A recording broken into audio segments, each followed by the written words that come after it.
sliding a manila envelope across the granite kitchen island of a $12 million Coconut Grove estate to the man who controlled every shipping container moving through the port of Miami was, Simone would later realize, the bravest and most catastrophically ill-timed thing she had ever done in her 26 years on this planet. She had rehearsed it 100 times. Standing in the walk-in closet, the one that used to belong only to Dorian and now held on her side, a row of dresses she still didn't feel like herself in, she had practiced the words until they felt solid, until they didn't waver. She had told herself she was ready. She was not ready. Dorian Mancuso sat at the kitchen island with his reading glasses on and a cup of espresso cooling at his elbow, reviewing what appeared to be shipping manifests. He did this most evenings. The manifests were real and they weren't. That was something Simone had stopped trying to pass 18 months into this marriage. He looked up when she came in, and the warmth that crossed his face, the genuine, unguarded kind that his lieutenants never saw, made her chest tighten in a way that had nothing to do with fear. "You're up," he said, pulling his glasses off. "I thought you were sleeping." "I couldn't." He started to push back from the stool, reading something in her face the way he always did, like she was a text in a language he had learned fluently and privately, without telling her. Simone set the envelope down before she lost her nerve. It landed with a flat, deliberate sound on the cold granite. He looked at it. He didn't touch it. He looked at her. "Simone. It's divorce papers." Her voice came out steadier than she expected. She was wearing the oversized sweatshirt she'd had since before she knew him, from a university she'd never attended, bought off a clearance rack at a Hialeah thrift store for $3. She had changed into it deliberately tonight, as if the fabric could remind her of who she had been before all of this. "I've already signed my portion. I just need yours." The silence in the kitchen was complete. Dorian Mancuso was 43 years old and built like a man who had spent his youth doing things with his hands that he preferred not to detail in polite company. He had a jaw like a blunt instrument and dark eyes that held a particular kind of stillness, not coldness exactly, but the deep, collected quiet of a man who had long ago stopped being surprised by anything the world put in front of him. He wore a plain white dress shirt with the sleeves rolled to his elbows, and the old ink on his forearms, faded, accumulated over a lifetime rather than planned in an afternoon, disappeared into the rolled cuffs. He looked at the envelope for a long moment, then he picked it up, unhurried, and slid the papers out. Simone had spent 3 years watching Dorian read documents. She had never once been able to tell what he was thinking while he did it. Tonight was no different. His eyes moved down the pages with that same practiced neutrality, and when he finished, he set the papers back in the envelope, aligned the edges, and placed it flat on the granite. "Walk me through it," he said. "I can't do this anymore." The words came faster now, the rehearsed part dissolving into the real one. "I tried, Dorian. I genuinely tried, but I am not built for this world. I wake up every morning, not knowing if today is the day someone uses me to get to you, or uses you to get to me, and I am so exhausted by the fear that I can't." She pressed a hand to her sternum, as if she could physically hold the words in order. "I look in the mirror and I don't know who that woman is anymore. I used to know. I was a housekeeper at the Fontainebleau. I made $11 an hour, and I had $34 in my checking account most Fridays, and I knew exactly who I was. I want that woman back." Dorian set his glasses aside. He stood up from the stool, and even after 3 years, the sheer physical presence of him moving toward her still registered somewhere in her nervous system before her rational mind could intervene. He stopped on the other side of the island, not crowding her. "You think leaving fixes that?" he asked, not accusatory, genuinely asking. "I think staying is killing it." Something moved behind his eyes.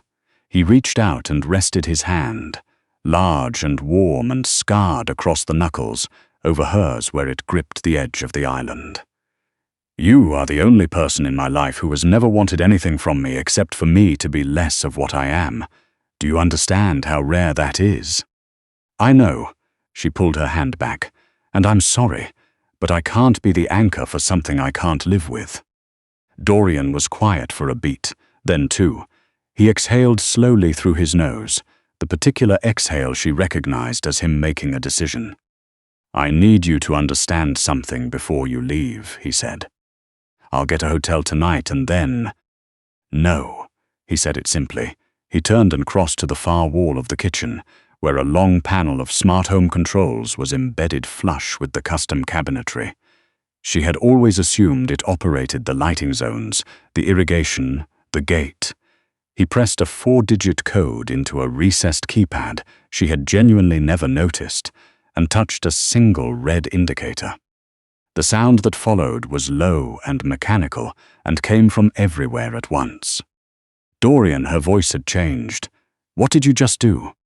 "Every exit in this house is locked," he said, turning back to her with an expression so composed it was frightening. "Every door, every gate, every window above the ground floor. The garage shutter is down." The air left her lungs. "You cannot be serious." 38 minutes ago, my security team intercepted a transmission from this property. He walked back to the island, calm as a man describing traffic. "Someone inside this house made contact with an organization that has been trying to dismantle my operation for 2 years. I cannot let you leave until I understand the full scope of what's been compromised." The accusation in that sentence was perfectly shaped and devastating. "You think she couldn't finish it." Her hands curled against the edge of the island. "You think I called someone?" "I think the transmission originated from a device registered to this address." "Dorian," she hated that her voice was shaking, "open the doors." "Not yet. This is kidnapping. This is my house and you are my wife, and right now there are people outside who want us both dead. So I need you to stay calm and tell me everything you know about a woman named Claire Sutton." Simone felt the floor tilt. The name landed like a bucket of ice water, and the expression that crossed her face in the half-second before she could control it told Dorian everything he needed to confirm what he already suspected. Claire Sutton. Simone had met her 4 months ago at a support group meeting in Coral Gables, a small, informal gathering for women in difficult domestic situations, which was how the facilitator had described it when she pressed a business card into Simone's hand one afternoon outside a grocery store on Miracle Mile. She hadn't planned to go. She'd gone twice. Claire had been warm and practical and had asked exactly the right questions and had offered, 6 weeks in, to help Simone navigate the divorce process. She'd said she had contacts who handled these situations discreetly, resources. She had also, during that same meeting, asked if she could borrow Simone's phone for 10 minutes to install what she called a secure messaging app, so they could communicate without anyone monitoring their conversations. Simone had let her. She told Dorian all of it, standing in her own kitchen with every exit sealed and the faint hum of the lockdown mechanisms still vibrating through the tile beneath her bare feet. She told him all of it, the support group, the 2 meetings, the phone, the contacts. Her voice was flat and small by the end. Dorian listened without interrupting. When she finished, he was quiet for a long moment. "Claire Sutton works for the Volkov organization," he said. "They've been running operations out of Fort Lauderdale for 4 years. They want control of Miami's port infrastructure, and the one thing standing between them and it is me." He paused. "When she borrowed your phone, she installed a passive surveillance tool. Our communications, gate codes, security rotation schedules, everything that passed through this house's network while your phone was connected." Simone pressed both hands flat on the granite to keep herself upright. "I didn't know," she said. I know you didn't. How long have you known about her? Dorian met her eyes. 6 weeks. The number landed like a physical blow. 6 weeks. He had known for 6 weeks and said nothing. She opened her mouth. To say what, she wasn't sure, but he kept talking. I let it continue because I needed to trace the full network. If I had moved on Claire the moment I identified her, we would have gotten her and 3 low-level couriers. 6 weeks of patience got me the entire pipeline from Fort Lauderdale to Volkov's people in Atlanta. He said it, the way he said everything. Without apology, without softness, but without coldness either. I monitored everything she pulled from the network. I made sure she never received anything that could actually damage us. But I needed her to believe she was winning long enough to expose everyone above her. And me. Simone's voice was very quiet. You let me believe I was keeping a secret from you. You let me build an entire exit plan while you watched. For the first time that evening, something shifted in Dorian's face. Not guilt, exactly. Something rawer than that, yes. That was cruel. Yes, he said again, it was. The honesty of it disarmed her completely. She was about to say something else when every light in the house flickered once, and the low mechanical hum of the lockdown was interrupted by a concussive thud from the direction of the north gate that rattled the cabinet doors on their hinges. Dorian moved before the echo died. He crossed the kitchen in 3 strides, pulled open a drawer beside the refrigerator, and came out with a matte black handgun that she had always known was there and had spent 3 years deliberately not looking at. He racked the slide with a practiced efficiency that made her stomach drop entirely. Get behind the island. What is? Now, Simone. She moved. Her legs felt wrong, like they belonged to someone else. She dropped behind the island and pressed her back against the cabinet doors, and the cold of the granite seeped through her sweatshirt. Her heart was somewhere in her throat. A radio crackled. Dorian had one in his hand. She hadn't seen him pull it. A voice came through, clipped and barely audible over what sounded, terrifyingly, like gunfire from somewhere outside the walls. Boss, North Gate is down. Vehicles in the east perimeter, at least 8 men, maybe more. They moved fast. Are they through the main structure? Not yet, but they're planting something on the east wall. Dorian crouched low and swept the dark corridor beyond the kitchen doorway.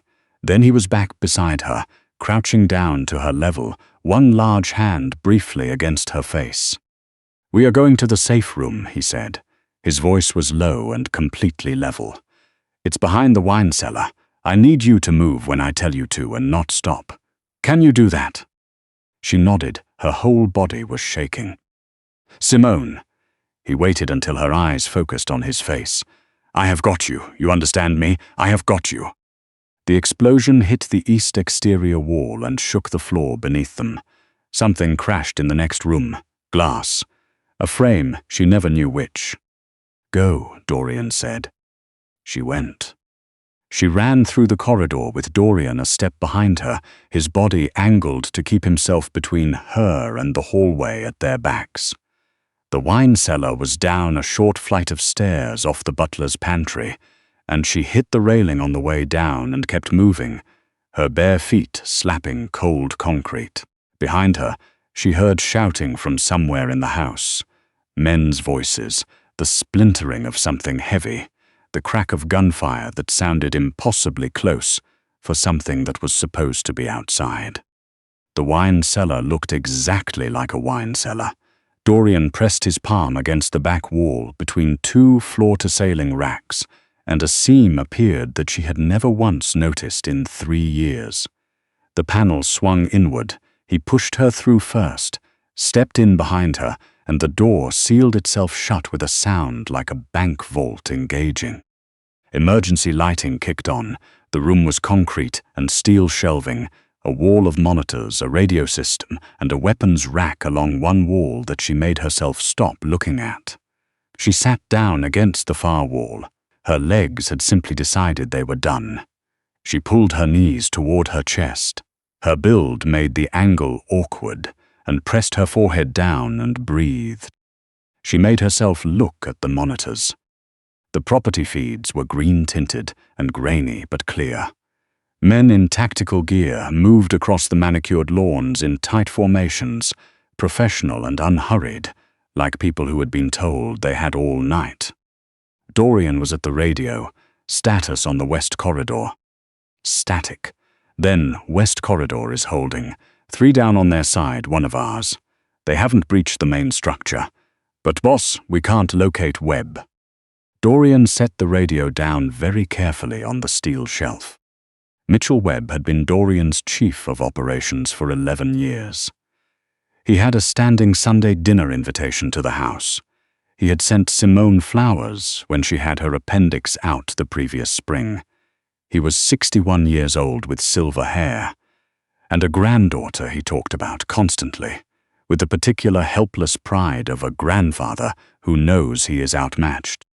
She watched Dorian's face process the information, and she understood what it meant before he said anything at all.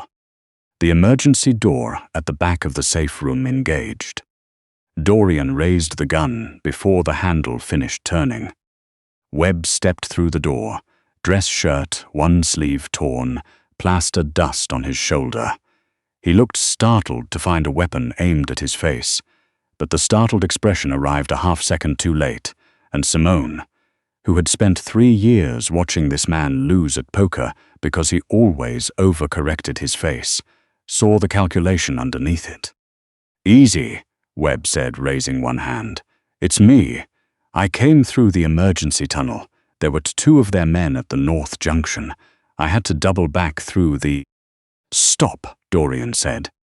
Webb stopped. "Your access to this room was revoked at 9:17 tonight," Dorian said. "The moment my team identified the transmission source, you used a code that should have been dead for 2 hours." The calculation in Webb's face finished its journey to the surface. What replaced it wasn't exactly guilt. It was something more exhausted than that. "They found my granddaughter," Webb said, not as a plea, more as a statement of fact, the way a man talks when he has already decided the shape of what comes next. "Volkov's people. They said if I didn't deliver the gate rotation schedule and the location of this room, they would." His jaw worked. "I had no choice.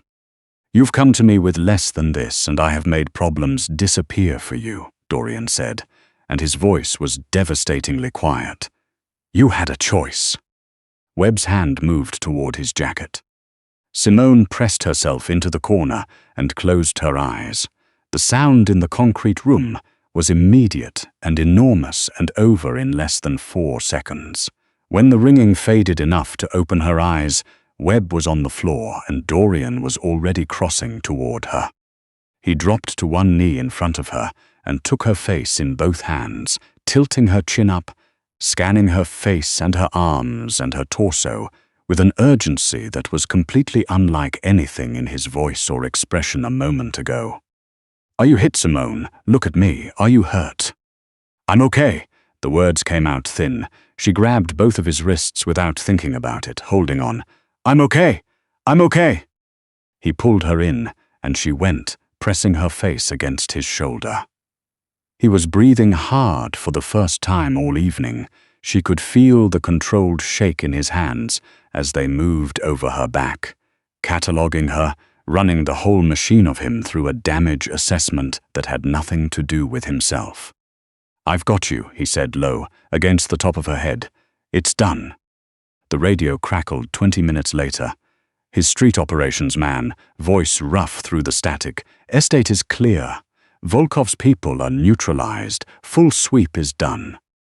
They drove to a high-rise in Brickell before sunrise.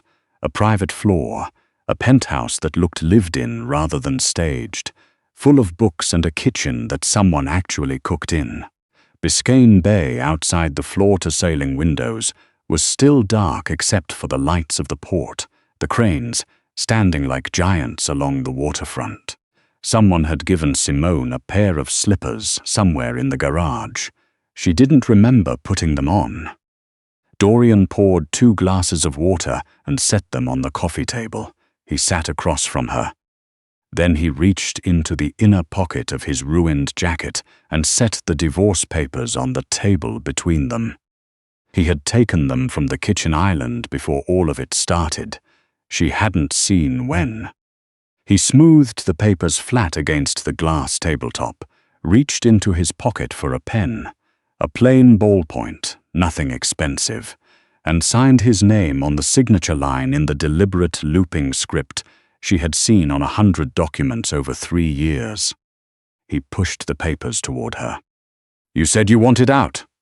His voice held nothing she could use against him. No bitterness, no play, nothing that could be called manipulation.